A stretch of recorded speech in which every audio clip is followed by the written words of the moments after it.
Yeah. But do you really feel that this is the year that this can happen in a very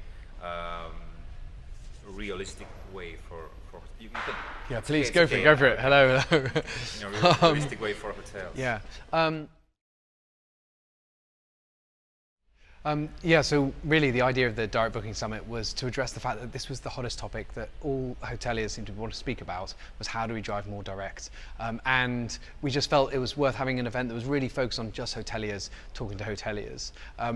It's been great fun today. Our next event is in the US, in Washington. We would love to bring it to Spain, to Germany, to France, without question. So maybe we should do that together. So I think 2016 is a really special year for the direct bookings coming to hotels, and part of the reason for that is the big brands, the big players started to stand up for direct, and they started to throw tens, hundreds of millions of dollars behind ad campaigns that would explain to consumers the misperception, this belief that OTAs are cheaper than direct is wrong. And I think that the opportunity for the whole industry to get behind that message, and slowly for consumers to learn that they need to check the hotel price and that prices direct are the same, if not less, in some countries these days, is good. So certainly I feel like it's a special moment in time. It's fascinating. I'm really excited to see how it evolves over the next couple of years. But yeah, I think it's a bit different now.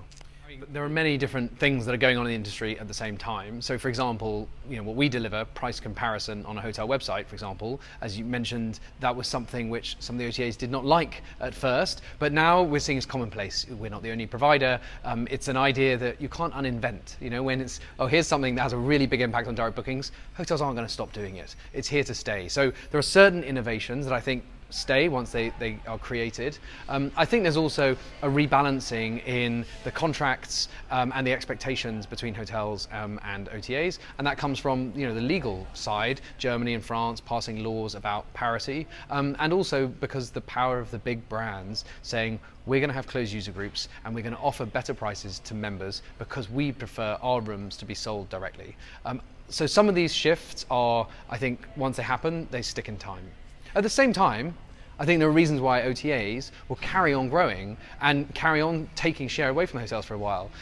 Shift to mobile, for example, it makes much more sense to have an OTAs app than it makes sense to have a small hotels app. So there are a number of reasons why the OTAs will keep on being strong and keep getting stronger, and that's fine. There's a place. Yeah, what we've seen is a culmination of intensity of action by hoteliers.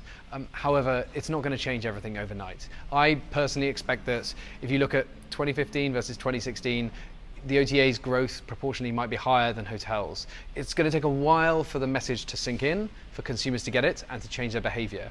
And also behaviors of different segments, youthful consumers coming up are different too. So it's not going to change overnight. This is going to be, I'm afraid, a conversation that's going to be around for quite a long time. And there's just going to be a constant little tussle around the edges. There are a few things that OTAs have done in the past that hopefully they will address the way they behave. And no doubt there are equally things that hotels have done that will have to evolve.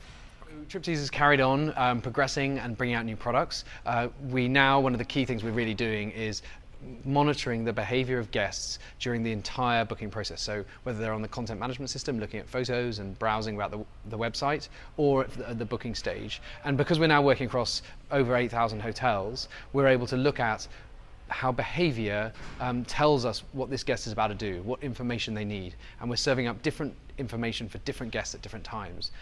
For example, someone's leaving the website and we give them an offer if they're a really high value guest, or perhaps retargeting them online. So our real focus has been on improving our ability to predict the behavior of guests and then to give them the right information at the right time to drive a booking.